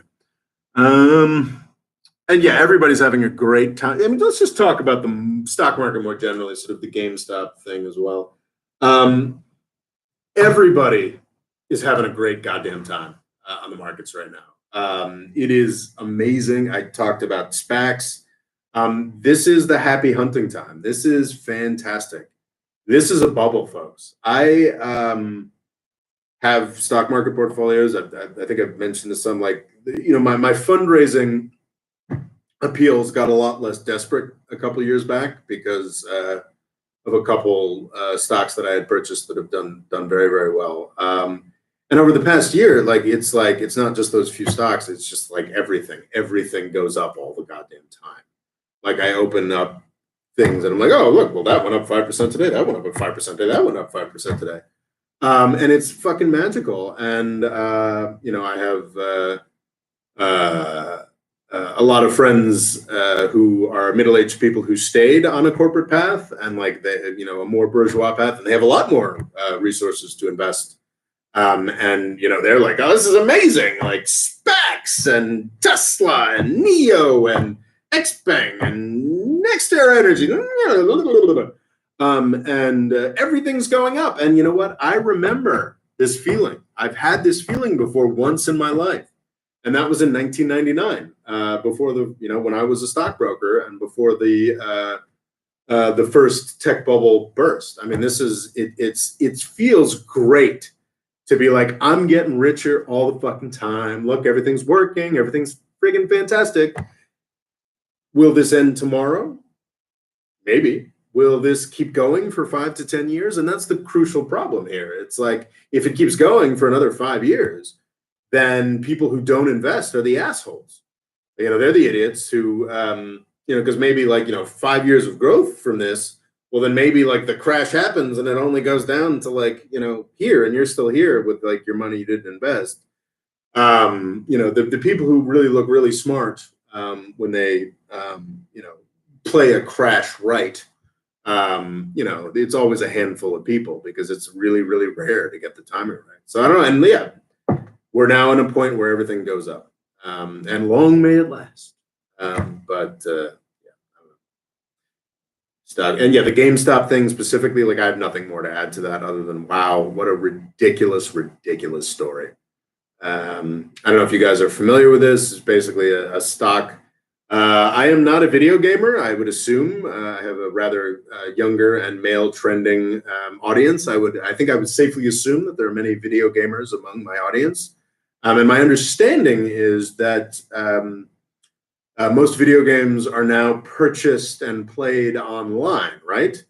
So GameStop is a physical hardware, gaming hardware store based in physical shopping malls, which are famously dying in the United States. We have something called the retail apocalypse. So GameStop is not a good, viable business, yet over the past month or so, it's still today dramatically more highly valued than it was 3 months ago. And this was sort of some kind of, esoteric financial battle between a bunch of folks on a Reddit list and hedge funders that were shorting the stock, which involves minutia that I vaguely understand but have not looked at recently enough to explain in a sensible way. So yeah, it was just a really crazy thing. Also, sort of an interesting aspect of that, just from like a media perspective, was everybody I follow on Twitter was talking about GameStop for some reason, which is very weird because I think I follow a diverse array of, well, really honestly, too male, but a diverse array of commentators, left, right, foreign policy focused, domestic policy focused, this, that, and that. Everybody was just talking about GameStop, and it was just basically because like people just really wanted something stupid to talk about that wasn't Donald Trump, because Donald Trump wasn't around to say stupid stuff. It's easy to comment on. So anyway, but yeah, like we're in a bubble, folks, and it's great. And then all of a sudden it won't be. Whether it's tomorrow or 5 years from now, of course, which is of course the most important question. All right. Questions. Oh wow, I've got a lot of comments to get through now. All right, well, the Myanmar coup impact is cost of good experience with diversified. Yes, please have a diversified portfolio for the love of God, whatever you do. Like, hey, like I have done very, very well with electric car companies. I bought some Tesla 10 years ago, and that's why my fundraising appeals are a lot less desperate nowadays. And I bought some Chinese car companies like 2 years ago, and those have done well. But yeah, that stuff, even though it is now that they've done really, really well, is still, after doing extraordinarily well, only like, 10, 15, 20% of, my portfolio. A lot of it is in much more boring stuff, which is now also, of course, going up. So please, for the love of God, if you're getting into crypto, do not make it the majority of where you put your money. Please, for the love of God. Okay. Local Cool Extreme. Oh God, I just realized that the right MIC is absolutely going to use the coup to pin on China and encourage more hawkishness, isn't it? Yes, that is a real concern. I think there are articles floating out there talking about who lost Myanmar. But honestly, I think this is one of the things, this is what Tuesday's video is about, is just like our media is so incredibly stupid in the way that it covers foreign policy and is so rooted in this idea that we've never done anything that China could possibly feel threatening and they're just crazy, that I don't think it's going to get over to the media more generally just what an incredible blow against China the democratization of Myanmar was in the first place, because nobody's really, that's just not in the mental model of most foreign policy commentators. So yeah, I think that's it would be fascinating if it like, so wait, you're telling us that it's a blow to China that Myanmar is not democratizing anymore. Would that mean that we had hit a blow on China when Myanmar democratized? Like, I feel like, yeah, that'd be a sensible propaganda point that I might not even disagree with entirely in all of its details. But also, I don't think the general public, not the general public, but the public that consumes articles about foreign policy from like brain dead former admirals, that like Brighton Bloomberg, that kind of crap. I don't think that general public is savvy enough or knowledgeable enough to even understand the argument. That sounded really arrogant, but it's also, I think, true. Does that make sense? Anyway, Black Metal's silly. I see that Bitcoin is not going to change the world per se, but I think some other coins developed later will have useful application for the future.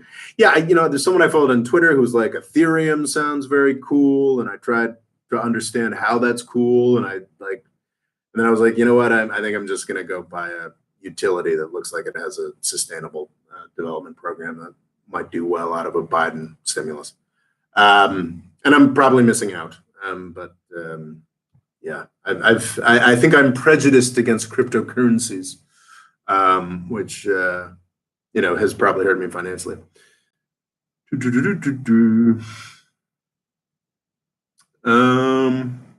Nazar Sabri says it's more accessible than traditional markets, especially in non-major countries. But more accessible in what sense? Like my understanding is that still, even today, even after becoming such a mass phenomenon, that Bitcoin is still kind of difficult and unwieldy to use to pay for things. It's a fucking currency, not like a shiny golden idol to put on a shelf. I don't know. I think I've said everything I need to say about cryptocurrencies. Nazar Sabri says the SPACs video was very good. Thank you. I'm happy to hear that. I think I was weirdly sort of surfing a bit of a wave of people realizing, because honestly, if you're not like actively making a shit ton of money off of SPACs, and you're like, wait a second, what is this? And if you've especially if you've been through one market crash, like in a capacity where you were paying attention. I guess I'm on my third now. Well, I guess no, it was two really major ones. I was very engaged and lost a lot of money in the 2000 tech bubble burst, and I'm very, fairly savvy in paying attention during 2008, and I've certainly read a lot about the 2008 financial crisis over the past 12 years. Yeah, like if you've got like even a basic level of financial, just knowledge of how these things work, you can't look at SPACs as anything other than like a scam. And I'm glad you enjoyed my video on it. Local Cool Extreme says, this reminds me of a hypothetical question on superpowers. I propose that if I had Superman-esque strength in flight, I use it to bring trillions of dollars of precious metals. Would that be ethical? Bring trillions of dollars of precious metals to who? I don't quite understand the question, Logo. Nazar Sabri says, yeah, seconded. I guess just say nice things about my SPACs video, I think. Black Mouse, it's now 1 month from the Capitol Hill insurrection. What changes have you seen? It's I think we've just sort of internalized this and moved on. Yeah, I think it's just, we had a non-peaceful transition of power in the United States. We'll probably have more like it going forward. It's kind of sad. I don't think I was really pissed the night of, they're like, oh, we're so brave. We're awesome. We certified the election, after the Capitol was assaulted. And I was like, what the fuck do you mean you're going home? Like, fucking impeach and remove this asshole right now, because it's the only point at which the Republicans will have the balls to do it. And I think that's been entirely justified. I think that the House took a week to impeach him, and then the Senate, which is responsible for removal, yeah, I think if they'd impeached him that night or on January 7th at the latest, there was a real chance of imposing real consequences on Trump for this.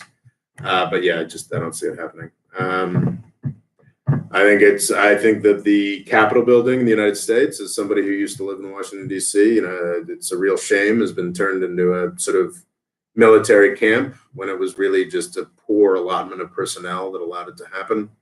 Yeah, I don't have much to say that's positive about that. I think it's just the U.S. is a place where that kind of thing can happen,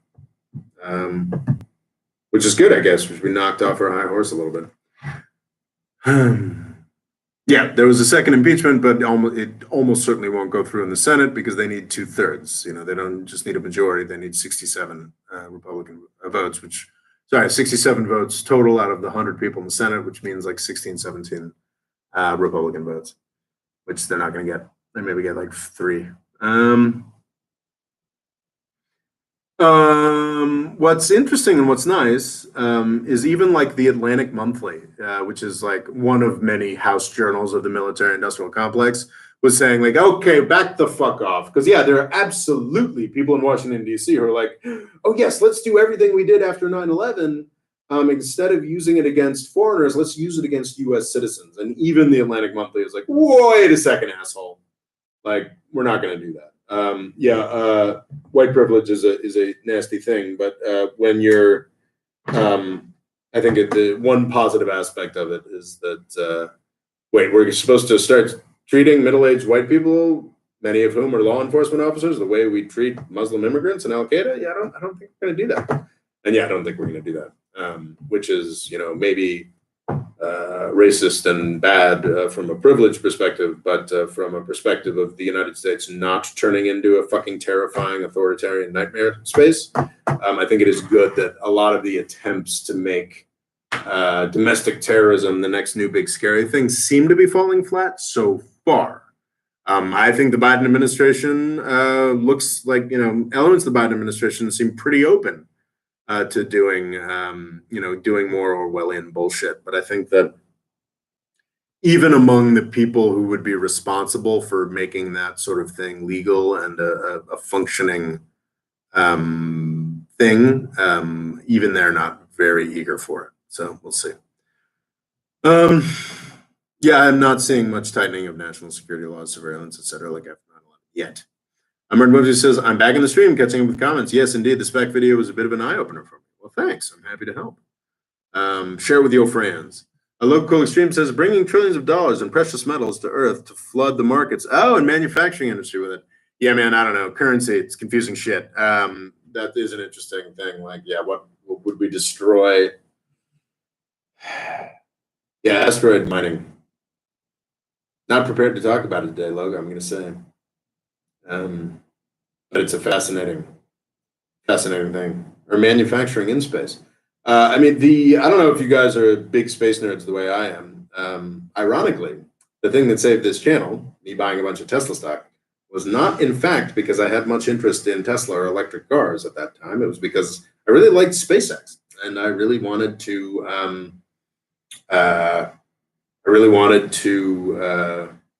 own something that Elon Musk wanted, owned, and Tesla was available. And Tesla and Solar City were available at that point, which transmuted into just Tesla stock. So I bought a little chunk of that. Yeah, weird stuff. But anyway, SpaceX, I don't know if you guys are following the sort of Starship shit. Is Starship that, or is that the Boeing garbage? Regardless, Elon Musk has, for an extraordinarily small amount of money in an extraordinarily short period of time, has developed a platform that mostly explodes when you try to launch it at this point. But that's a normal part of rocket development that could really make things like asteroid mining and a trip to Mars happen like this decade, folks. That's pretty cool to me. Certainly as someone who, was, as many, sort of very enchanted with space industry stuff. I think I watched the Challenger blow up as a kid in a presentation in school. That could be edited memories on my part, but I think that is a thing that happened. It's one of the first things I remembered. But yeah, I've always been, a fan of spaceflight and whatnot, and went through my all of my 20s and all of my 30s just watching the U.S. space program fall apart, and nothing happened with space. The space shuttle program in the U.S. shut down, and it's real freaking exciting. What really Elon Musk specifically is making possible. It's funny on I read a lot of left-wing Twitter because they tend to have better foreign policy than right-wing Twitter. And yeah, man, they fucking hate Elon Musk, and I'm like, dude, that dude, basically, almost single-handedly bringing back spaceflight and kind of beating global warming. Pretty impressive, dude. And yes, fucking nuts. But anyway. Where do you think Biden stands in regards to Ukraine? I think he's going to be very supportive of the Ukrainian government. Yeah, man, Russia. I'm just so used to Russia and Putin just always being there. Putin has been in power in Russia for 22, but it'll be 22 years this year, 22 fucking years. It's just insane. I mean, that's like, yeah, he's got to be top 10 now, I think. Top 10 longest standing rulers of countries. They're all petty dictators. It's pretty gross. And it's interesting because I think there's a genre of news stories that indicate that Putin shares that opinion, is a little embarrassed by how it's all worked out. I thought there's always rumors about Putin's health, as there are about all strongmen. There's indication that I think he put some laws through the Duma that were like an attempt to, like, if he were ever to leave power, protecting himself and his family. I totally support that sort of thing, actually. Like, I think, oh no, I dropped some water. That's okay. Thank God the laptop is elevated. However, my notes have gotten a little fucked. Anyway, what was I saying? Yeah, I mean, Putin is, yes, I think that we should actually take steps to try to defend dictators and their families in the aftermath of their changing power, because it makes it more likely that there's ever a fucking change of power, which there has not been for a long time in Russia. So yeah, somebody did ask me to like talk a little more about Russia's prospects, what's going to happen. I just kind of see Putin and his regime as immortal. They're not. They're not immortal. I think Putin's kind of like the bubble, kind of like the stock market bubble right now. He could still be there in shit. He could conceivably still be there in 15 years, or it could be gone tomorrow. I just don't know. It's a weird thing that I don't have anything to. I'd have to make like more of a study of Russia than I have been to talk about it.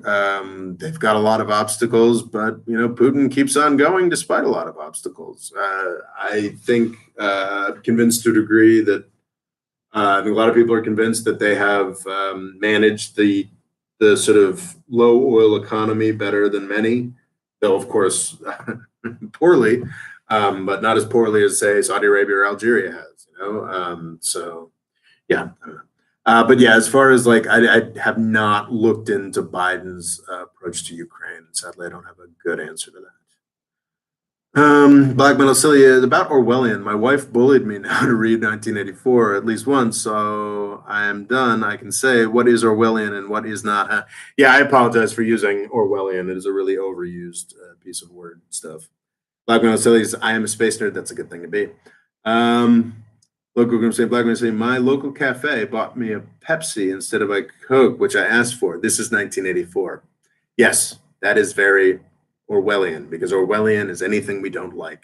That's not a good definition of Orwellian. Eric Wolf says, do you fear space wars? Yes, but I would prefer space wars 500 years from now to like land war 50 years from now. So yeah, no question. And it's sad because the international law governing space is, I think, dates to like 1967, and it's like International Convention on Space, talking about we're never going to militarize it. Everything's the common heritage of mankind. It's all great, and I like international law as an aspiration. I don't take it particularly seriously because really it's not particularly serious stuff. Getting less serious all the time with a hegemon like the United States that insists on just destroying countries left and right, as we have over the past couple decades.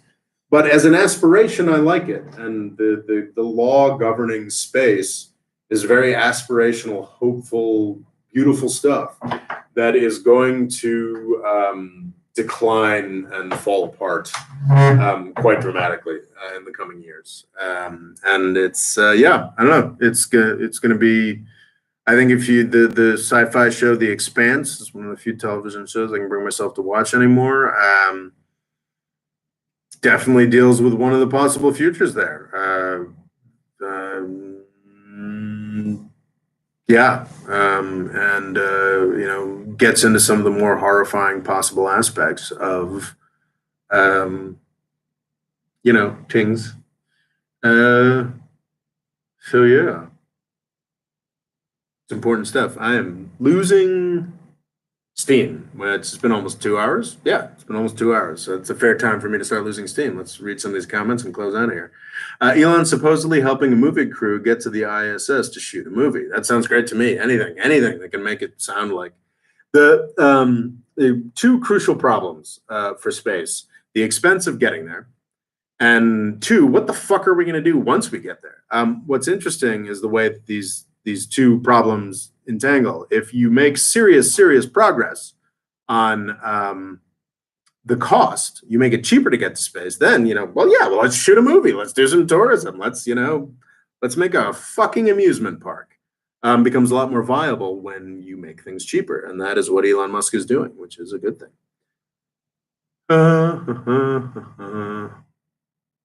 Yeah, supposedly he's doing, as Arthur Curry says, he's going to do that orbit around the moon thing in like 2 years or something. Nazar Sabri says Saleh was president for over 30 years of Yemen. Yeah, exactly. Eric Booth, what do you think about Merkel's succession in Germany? The next elections are in September. Will Europe take a new direction? I don't know. I feel like she's been in power. I mean, she's been in power almost Putin length of time. I like Merkel. I think Merkel's been pretty good on some things. I think she was most roundly pilloried for letting all those immigrants into Germany, and I think 25 years from now she's going to be absolutely worshipped for that decision. But she's been in power too fucking long. Germany doesn't look like a democracy with someone running it for 15 years. This is, of course, German. I mean, what Konrad? No, Adenauer, is that the guy who like became president of Germany at like fucking 75, and then was chancellor of Germany. This is after World War II, and then was chancellor of Germany for like another 20 fucking years. So yeah, Germany does that. They find a leader they like and they keep him for frickin' ever.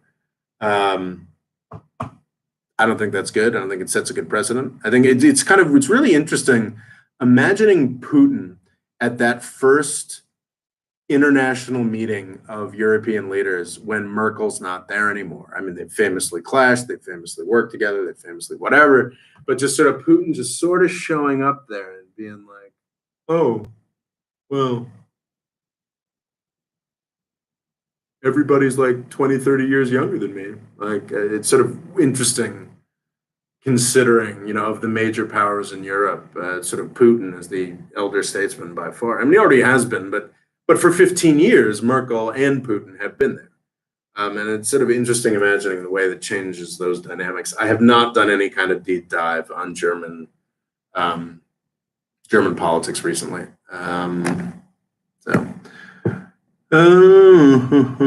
Black Man says Lex Friedman's podcast is an interesting podcast episode on Putin, Stalin, and Russia, even if otherwise the podcast should be about AI. Interesting. In my opinion, I see that humanity's destiny is to expand to stars to ensure life is not just reliant on Earth, but first we should make sure we don't fuck up this planet. I agree wholeheartedly with both of those propositions. I think there are a lot of people really invested in being like, you don't understand how hard it's going to be to get human life on other planets. And I agree with a lot of those critiques. Like, it's going to be so difficult, like trying to turn Mars into a place where people want to live, trying to turn Moon into a place where people want to live. It's going to be so fucking hard. But I see that and it's just like, cool, let's get started. Like, Elon Musk is probably going to do like a Roanoke. I guess it's probably super problematic to compare like U.S. colonization of other planets to the colonization of the United States. It's probably, I don't know, is that racist to do that now? But yeah, famously, one of the first colonies of the modern English colonies of the modern United States just disappeared. It was a complete failure. Everybody died. Who knows what happened? And you know what? Like, probably, Elon Musk's project on Mars will end in disaster. That's sort of how these things happen. But yeah, let's get started. Let's have our Roanoke. Let's the fact that it is difficult, the fact that it seems utterly impossible. I think probably with modern technology, even with Musk's, doodads and modern biology and modern this, that, and the other thing, really having a viable city of 1 million people on Mars is fucking impossible. But that's an argument for quicker and more rapid changes on all of those fronts, which are very possible. So yeah, I agree on that. Nazar Sabri says, thank you for all the content, especially the videos on Yemen. Really enjoyed the live cast today. Well, thank you, Nazar. Eric Booth says Rob sounds like he's seen Ad Astra, which mentions war in Antarctica in the 1930s, and Moon War is very interesting. I had never seen Ad Astra. Was it good? The movie, in my opinion, underwhelming, other than the feel. Yeah, I like space movies. I never saw that. I feel bad. But man, yeah, Eric, I am so immersed in science fiction. I've read a lot of it. I've seen a lot of it. So sounds like Ad Astra is an interesting twist on concepts that have been played with many, many times before. But yeah, that sounds interesting. Just for the world building alone, I should probably see Ad Astra. Black Metal Studies. I'll have that cool "Let's get started" quote printed. I'm pretty sure I'm not the first person who said it, but yeah. Yeah, I think God was that's probably warmed over Warren Ellis. Everybody remember Warren Ellis? I think he's still writing comic books. Bit of a one-trick pony, though. Great trick.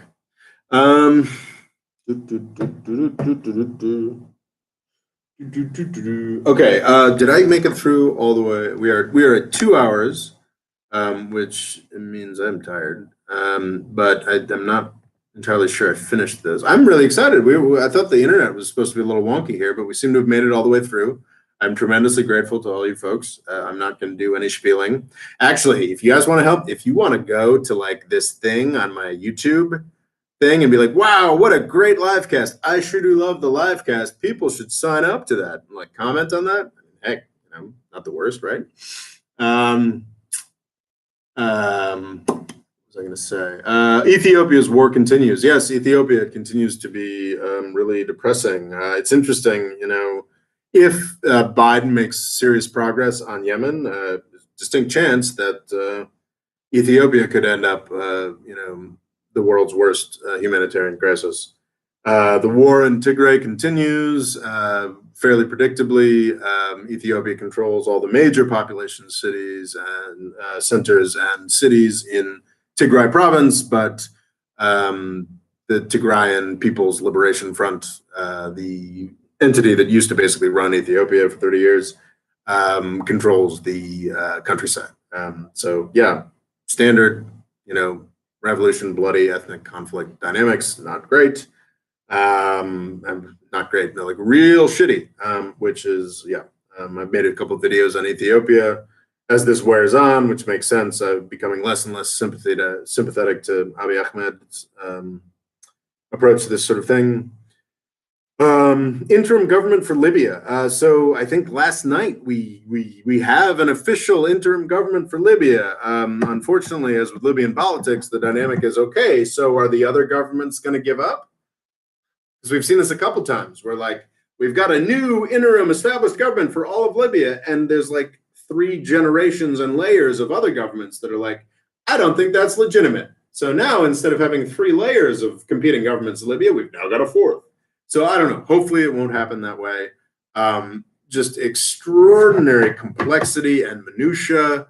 I got folks on Twitter who are like, "Oh, the Turkish, the more pro-Turkish candidate got the right spot in the interim government," and I'm like, "Okay, good, yippee for Turkey." But I think we need to understand how this is going to work. Is this going to work? Is anybody going to listen to this new interim government? Are the old government of national accord and the sort of House of Representatives Haftar government, are they going to actually respect this interim government at all? I'm probably not going to do a video about this because it's extraordinarily complex, a little boring, and Libya is still a country of like 6 million people. But that's also a victory. The fact that we're no longer talking about is Haftar going to be able to murder his way into control of Tripoli. That's no longer the question. The question is like, okay, like we're back at the table, like Haftar is constrained, everybody's on board with diplomacy and discussion again. And that is fantastic. Long may it last, long may it solidify.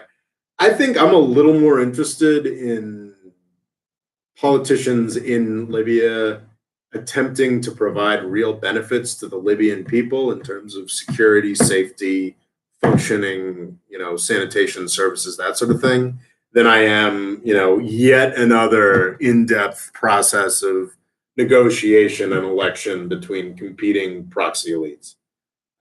So I don't know. But thank God it's not a violent thing we've got going on now. Ethiopia's wars continue. Interim government. Tunisia teeters on. So Tunisia, I should make another video, but need to make another video about Tunisia. This is the country, the only successful country out of the gate from the Arab Spring. Successful multi-party, peaceful transitions of power, fundamental rights respected, Arab democracy. The only one currently going. It's been going for a decade. Unfortunately, this is sort of my central point on Tunisia. They're fucked through no fault of their own, because back when they were a dictatorship, they had two functioning, very prosperous petrostate dictatorships on either side of them that made for a healthy regional economy. With the Arab Spring that brought Tunisian democracy, Libya fell into a civil war. It's still in a decade later. And 3 years after that, the world oil price cratered, which turned Algeria into a bit of a much more infinitely more stable than Libya, but still a bit of a basket case as well. So yeah, I think since the last time I did a little post on it, there has been an attempt, I think, by the prime minister and the parliament to put in a new cabinet of people to fail to solve this problem.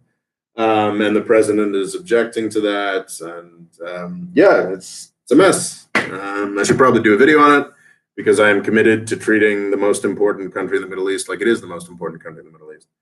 I should do a video on that. Are oil prices back? So after a horrifying year for oil and gas markets, the oil price seems to be firming up again. In March of last year, oil prices were famously negative until that futures contract matured. Did a video on that. That's one of the, I think someone on Twitter was pointing out, like, yeah, this GameStop shit is crazy, but do you remember when oil prices went negative?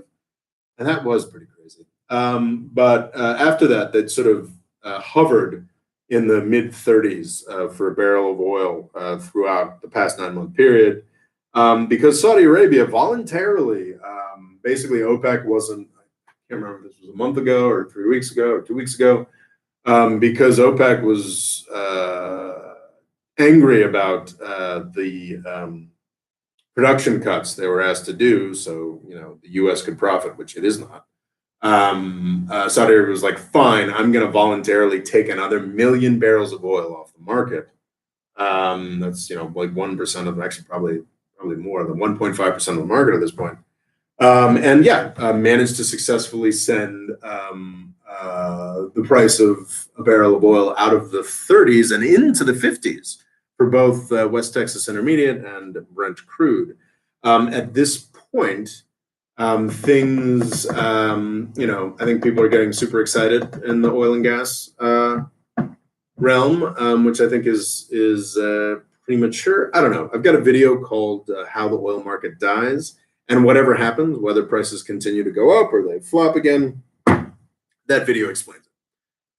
Because, and I think this is the last thing I have to cover on the list, the green steamroller continues.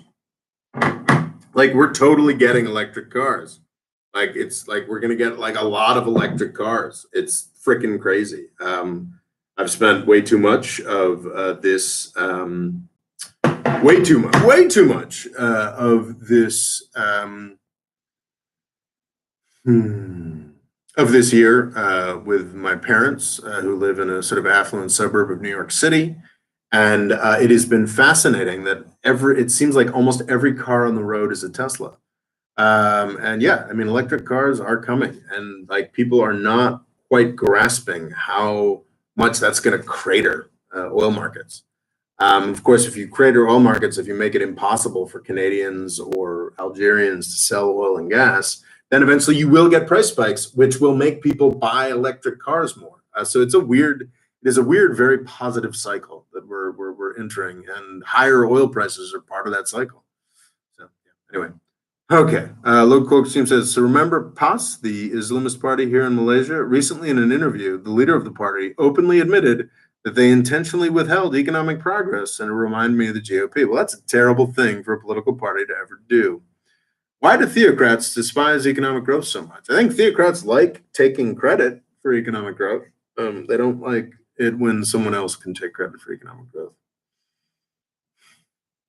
All right, man. I've been doing this for 2 hours and 10 minutes. I'm super grateful to all you folks. You don't need a spiel. You're already patrons. If you want to go comment on the post on the community tab in YouTube that talks about how great this presentation was, I'd be grateful because, want more people to sign up for Patreon. You guys are awesome. The More Freedom Foundation is you guys. You guys make it possible for this to keep going.